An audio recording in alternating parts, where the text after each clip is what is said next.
Community matters.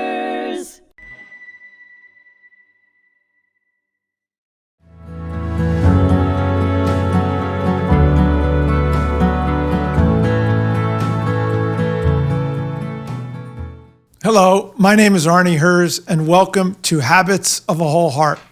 We are here now for episode number 3 with Rabbi Levi Paltiel. We thought that 2 episodes would be sufficient, but after talking, we realized there's so much more content to cover. So thank you for listening in, and we're going to try to bring together a lot of these concepts, particularly as we approach the high holiday season. So Levi, thank you again for willingness to stay for a 3rd episode here. And we're going to try to make this real for people and sort of summarize some of the core points and bring forth some new content. So thank you for joining me. Pleasure is mine. I'm excited again. So you had some ideas about how to approach the holidays that you were sharing in the last few minutes. So could you please give us some of those thoughts? Sure. So you mentioned about the high holidays being a boost and being a power up for the rest of the year, and it made me think how many people, and perhaps even myself, we look at the high holidays as a one-time off, something that we do, and we kind of move on, and it's disassociated from the rest of the year, and very much disassociated from ourselves and our regular life. Maybe there's an inspiration, maybe there's a tradition that gets me to wake up in the morning and get dressed up and go to shul, go to the synagogue for the day, and then there isn't anything to follow that. And in reality, I believe that the point of the high holidays is they're not to have this out-of-the-body experience or out-of-my-regular life routine experience, but it's to be a guide for the rest of my life, which brings me back to, I mentioned in the previous episode, how this month of Elul, the month preceding the high holidays, we say the king is in the field. And the high holidays, the king is in the palace. What's the difference between the king in the field versus the king in the palace? The king in the palace, there's so much aura about him. There's so much glory. There's so much excitement, which really gets me into it. And during the high holidays, there's this feeling around us of awe, of inspiration, of connection. We want to go to the shul, but that's disassociated from regular life. And the reason why we have the king in the field before the king in the palace is because when I get to the palace, I want to realize that king in the palace is also with me in the field. And it's also connected to my regular life. And when I go back to my regular life, could I use a hook? Is there something that I could hook onto or anchor? Anchor that experience, anchor myself that for the rest of the year, there's something that I'll take that I'll be able to carry that inspiration with me. And I think that's one of the powers of a mitzvah. One of the powers of doing something good is creating an anchor. When I say I'm going to start saying a certain blessing every morning, or saying the Shema, or putting on tefillin, or giving a coin to charity once a week, or every day, doing something that will carry me through the rest of the year becomes an anchor for me to touch back on that thought. Some silly thing that I like to say is that we like to say I'm inspired, and I know that they're not actually connected in the dictionary, but I like to say how inspire and expire are connected because they sound very similar. There's inspire and there's expire. And what's the difference? The difference is inspire makes me turn back into myself and ground the idea, do something about it. Expire is when I hear a speech and I'm inspired by it, but there's no actual practical takeaway. I don't actually do anything about it. Essentially, it's expired. Essentially, there's nothing that's going to happen from it. It just dies. And that's the difference between going into the high holidays with a attitude of it's a one-off or going in with looking for what's going to be my takeaway. Maybe even today I could decide that there's going to be something that I've always wanted to do, but I've never gotten myself to do it. And I have in mind, and I'll write it down on a paper, that at the peak of the high holidays, when I have a little inspiration, I'm going to decide that I'm going to start doing that one thing. And that's going to become my anchor for the rest of the year, and I'll be able to carry that inspiration for the rest of the year. So you're bringing up, I think, the beginning of my title of this podcast, which is habits of a whole heart. That, if I'm hearing you correctly, look engage with the high holidays in such a way to find one thing that's inspiring, meaning that you see its value and its excitement in your life. And then what is the discipline, the habit, the mitzvah that you're going to do on a regular basis in order to ground that into your life? So if you feel excited about reading Torah, the habit might be, I'm going to come to shul every Shabbat or once a month, or I'm going to study it on my own every day or once a week, where that now becomes a habit and it becomes second nature. Now you've taken that inspiration and grounded it, and that's really a lot of the essence of what the book was. That's exactly right. And something that I find incredible, I've actually just given a class about this, talking about the king in the field. And we say when the king is in the field, you could ask him whatever you want. When the king is in the palace, it's hard to approach him. When he's in the field, you could literally ask whatever you want. And the question is, really, in this month of Elul, when it's a regular month, I could approach God and ask him for my things that I need more than during the high holidays? And the answer is yes. Because we think that the pinnacle of life is the high holidays, but in reality, the high holidays is just to get us inspired to bring God home. And when I bring God home, even if it's on a very small measure, and maybe it seems much smaller than it is in shul on the high holidays. God on the high holidays is like the whole thing. And I'm fasting on Yom Kippur, and it's like really inspiring. And then I come home, and it's kind of like insignificant compared to what it was during the high holidays. But in reality, the purpose is at home. Recognizing that that's the purpose of creation and the purpose of my being here is not to have God in the synagogue, but to have God at home.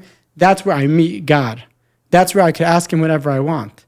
That's where I have a real relationship with him, because I'm not just dressed up in my finest and fasting and uncomfortable and trying to stay up during the rabbi's sermon, but I'm actually at home in my comfort zone where I feel myself and I'm welcoming God into that space. That's the ultimate purpose. That's the ultimate connection. Right. And from my own experience, and I think Judaism is built this way, is that if you leave it to just inspiration and connection and it's not grounded in a behavior, it's going to slip away. And the excitement that you may have in the resolutions, like January is the month of great resolutions, and February is the month of everyone reverting back to the way they were in November and December. So how do we actually transform our day-to-day existence? And it requires, again, getting the inspiration of, we were talking about the rider and the horse in the end of the last episode, of what is it that's in our own best interests? What is it that's going to give us the most sense of fulfillment and meaning, not instant gratification, but long-term meaning and satisfaction? And what are the thoughts, the behaviors that we need to bring into our lives? Like, for example, Suzanne and I, who just came back from vacation, we had an absolutely beautiful time for our 10th wedding anniversary in Spain. It was quite beautiful. And we came back, and now we're trying to get into a new routine. So what's our exercise routine going to be? What's our routine for having, our Shabbat guests come over? What is it that, and we talked about it, and then we put in appointments in our calendar of this is what we're going to do, when and how we're going to do it. And as you know, I have a daily shiur every morning on Zoom. Yes. And we study the Torah portion of the day. Every Torah portion is broken up into 7 aliyahs, and we do each one each day. And today, on the first day back after, summer, even though it's technically summer, but most people consider summer over with Labor Day, we had a very full class on Zoom, and it was very, very meaningful, and getting back into the habit of a daily study every day, 8:30 to 9. And one more thing I want to bring up. Someone was saying, a famous New York Met, I believe it was Francisco Lindor, they asked him, what motivates you? And he says, I don't believe in motivation. I believe in discipline. And it's such an interesting thing. I mean, here's one of the greatest players that the Mets have ever had, and truly a phenomenal player. And it's and when you look about other sports and people who, a lot of them, they always just focus on their discipline. And that becomes the habits part. And when I think about Judaism with the 613 mitzvahs, most of which are not relevant today, but it's a patterned wake up in the morning, certain rituals and patterns to remind ourselves of who we are, what's the nature of reality, and why we're here is very, very inspiring. So that idea of, following your godly soul versus your animal soul and doing the right thing and getting into that habit is, and the discussion that we had before about, ultimately trying to make that more and more in our life, that so much more of our life gets filled with doing what our godly soul wants us to do versus what our animal soul wants us to do. So it could sometimes feel limiting. It could feel constrained. It could feel like I can't do whatever I want. But in reality, I have an uncle, Rabbi Levi Paltiel. He's a great mentor and teacher. And he said, the person that conquers their animal soul, the person that's able to always keep their animal soul in their place and do what they have to do, they are the person that always does what they want to do. Because most of us give in to urges, we give in to distractions, right? We give in to, things that are just, we don't really want to do them, but we end up doing them because we feel like we need to do them. We feel like we're almost forced to do them. But if I have that reality that I have control, that I'm holding those reins, and I could bring it wherever I want, and I could choose to do the right thing or do the wrong thing, and it's up to me. So when we have that ability to, like you said, not always look for the inspiration, but to have the discipline to do the right thing, that is when I am truly free, because that's when I do whatever I want to do. And when you say what you want to do, it's what you really want to do. In other words, your higher self really wants to do. Right, but even take, talk about an addict, right? So the addict wants to smoke whatever, that's, they want to give into their addiction. They don't want to do that. You can ask them, and they themselves will tell you that that's not what they want to do. They feel like they're forced to do that. Someone that has control, that's able to say no, someone that has that discipline, is someone that does what they want to do. And essentially, anything that we do that's not going to help us in life, when someone's on a diet and they can't help themselves and they end up eating a piece of cake, they want the cake, they didn't want the cake. They wanted to not eat the cake, but they ended up eating it because they're a little bit addicted to the cake, right? So having that ability to say no, having that ability to do the right thing, having that discipline to follow through, that's someone that does what they want to do. As you're talking, it makes me think about what is it that gives us the ability, that superhuman strength within ourselves that we don't even realize we have, to take control of the horse, as you shared with that beautiful story of your grandfather, and to rein it in. And I was thinking about one of the most profound things of the high holidays is a real deep contemplation of life and death. That Judaism, at this time of great celebration, is bringing forth the reality of who shall live and who shall die, how precarious life is, how in any moment it can be over. We see this in life, but we don't live with that awareness in a real day-to-day, moment-to-moment basis. And Judaism is taking us into that reality of saying, life is precious. Life can be over in a minute. It doesn't matter how old you are, doesn't matter how young you are, doesn't matter how good you are, and doesn't matter how bad you are. And to recognize that each day that you wake up is an immense, infinite gift.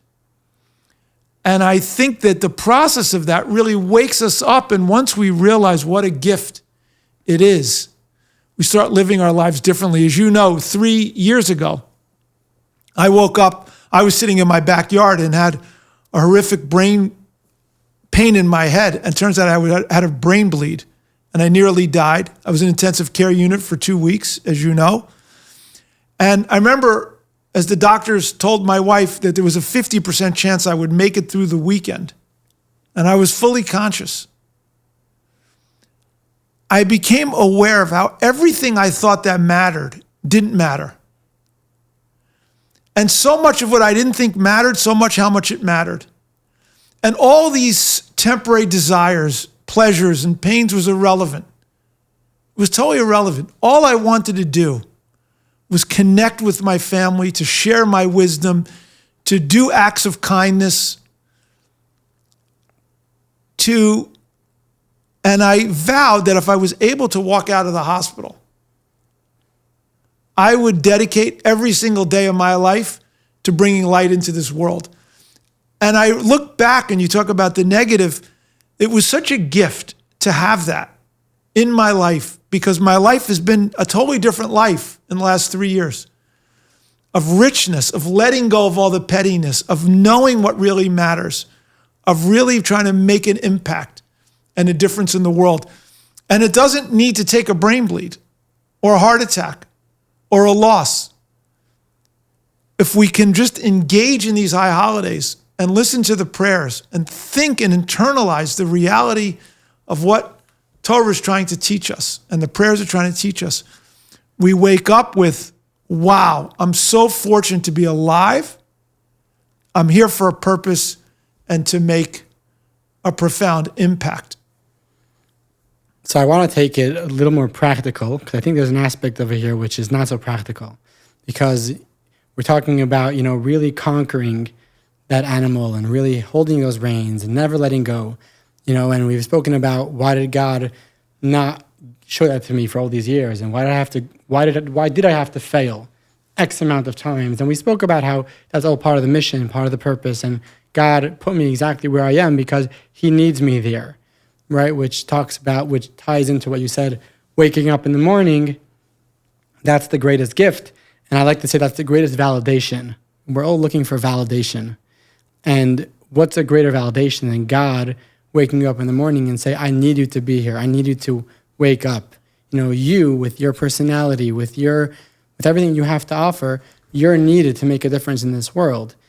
You don't need anyone else's validation. Once you have that validation, the validation from God saying you, as you are loved and are important, So, but tying back to what I was saying before, coming in and saying, I'm never going to do anything wrong again, and I'm never going to give in, and I'm never going to fail. And then we do fail. What happens then? So there was another story that my grandfather shared with me at the time after he spoke about, I mentioned the story with the horse. So he spoke about another story. He spoke about the rodeo, right? Is that what it's called? The rodeo? Yeah. And he was thinking, what's the lesson that we could take from the rodeo? And he said how, I don't know if he was at a show or there was a colleague of his that was at a show and told him about this. And it was the first time they were at the rodeo and they don't really get it. And they see this person come out with this bull or whatever, and the bull is going nuts and they're trying to hold on. And they're on there for, a couple seconds, and they fly off. And the place rip-roared, and they stood up, and they started clapping. And he's like, what do you mean? He fell off. Why are you clapping? Right? And he learned that it's so difficult to hold on to that animal that every second is a feat. And the longer they could stay on, if they're on there for 5 seconds, that's incredible, right? And they're going to get a standing ovation. And the message for us, which also ties back to a previous conversation we had, is love every victory. Don't only realize that my past is what it was, but we have to savor the victories. And people say, you won the battle, but you didn't win the war. The war we're going to win regardless, because God is the one running the war.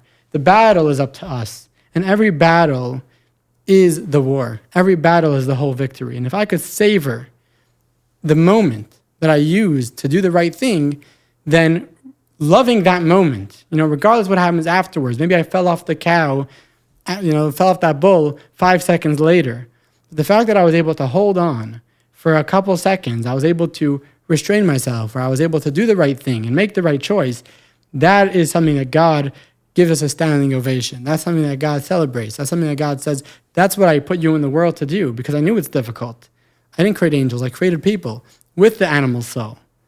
And there's a purpose and a mission behind that. It's so beautiful. And it's such a turn on the way most people have been taught about religion all across the world, of a God who's angry and judgmental and guilt-ridden and focusing on the failings. And what you're talking about is that the real essence of Judaism, particularly Hasidus, is to celebrate the victories, to celebrate the points of connection, and just do that more and more and more. There's a philosophy, a psychology method in consulting.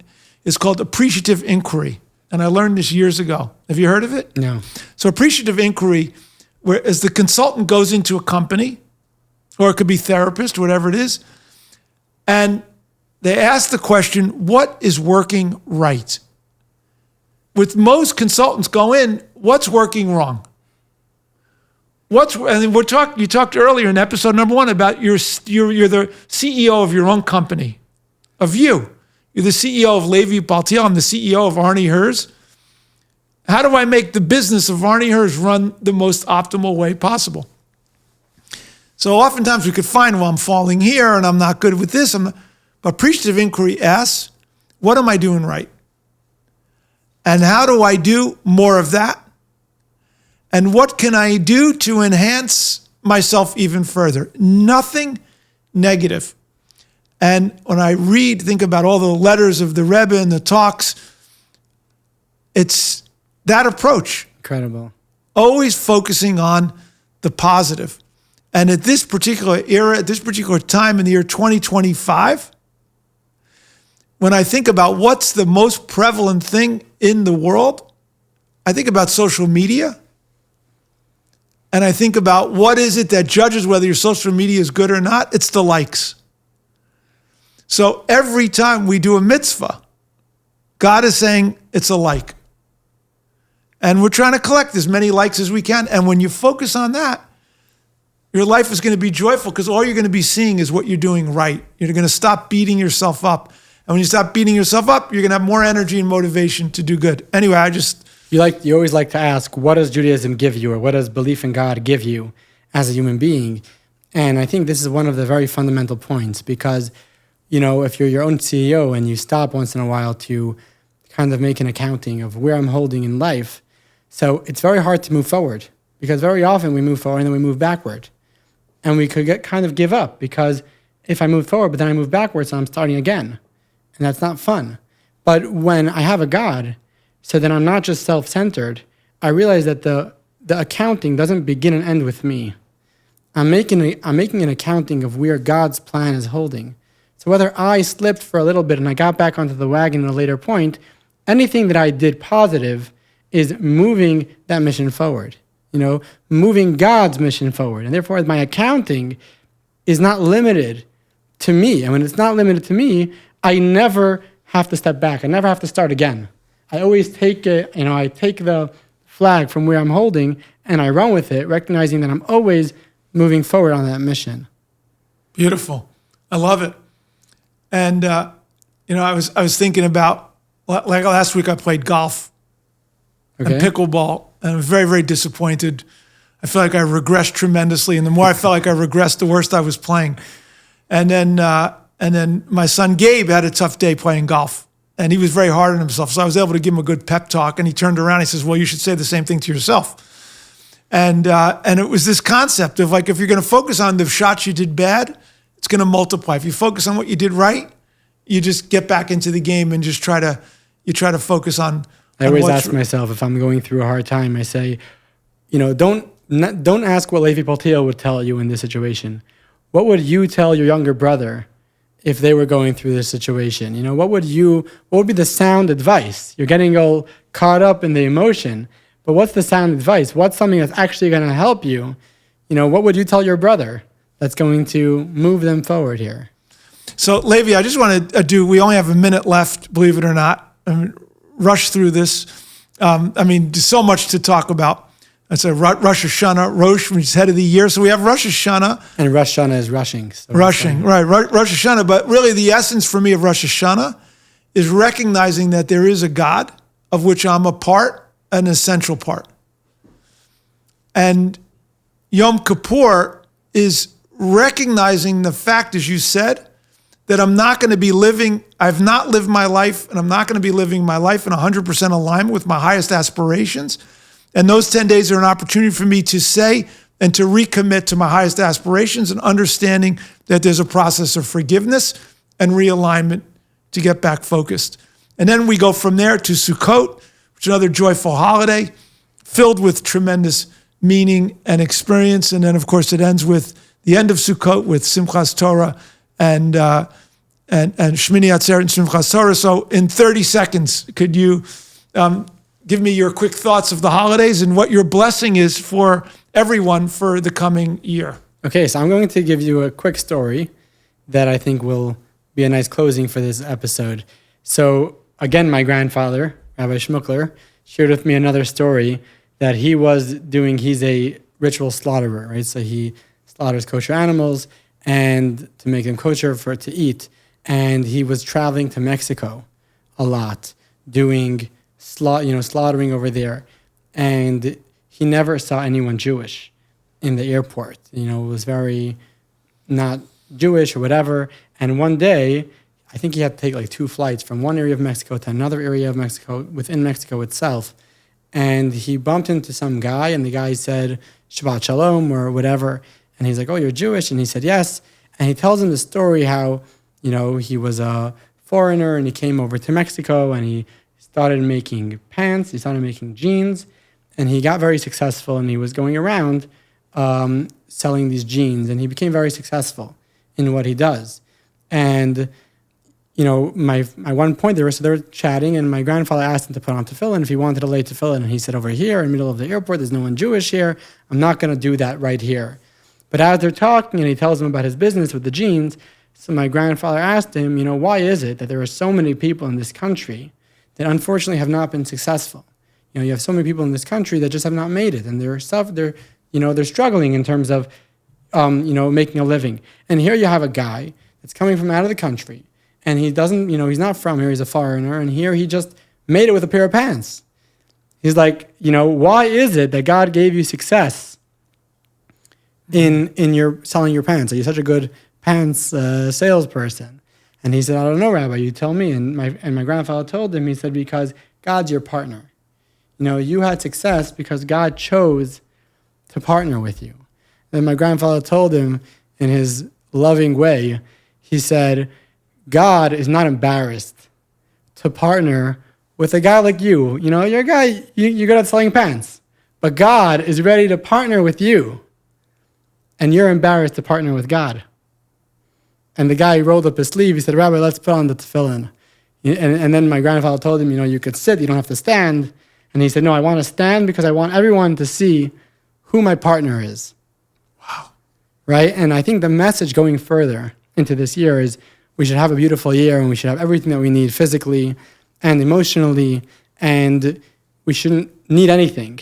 But more than that is we should go into the year recognizing that God is not just my friend, and God is not just my creator, but God is my partner.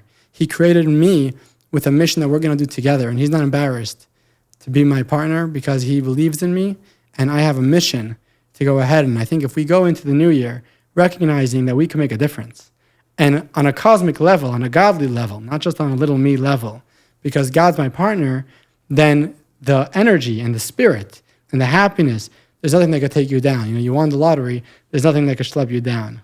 That's a beautiful, beautiful message for the new year. God is my partner, and really profound. And if we were in a live audience, I think there'd be a lot of applause right now. Levi, thank you so much for joining me, and thank you for sharing your wisdom across 3 episodes. I look forward to many, many more episodes with you. And thank you for all you do, bring light to the world, and for your teaching, and for your inspiring people, and so much more that we didn't even cover. You're visiting people in the hospital at St. Francis Hospital. It's very beautiful. And so thank you, and sending you and your family V'Lashana Tova for a most meaningful and impactful new year. And to all my guests, once again, Shana Tova, wishing you a happy new year, that you should partner with God, whoever you are, wherever you are, to understand that you matter, and to also convey this message to everybody in your network that they matter and that we should be successful and create beauty and impact and connection within our world. So thank you very much. Once again, this is Arnie Herz on HMTV with the podcast Habits of a Whole Heart as part of the Humanity Matters series. Thank you.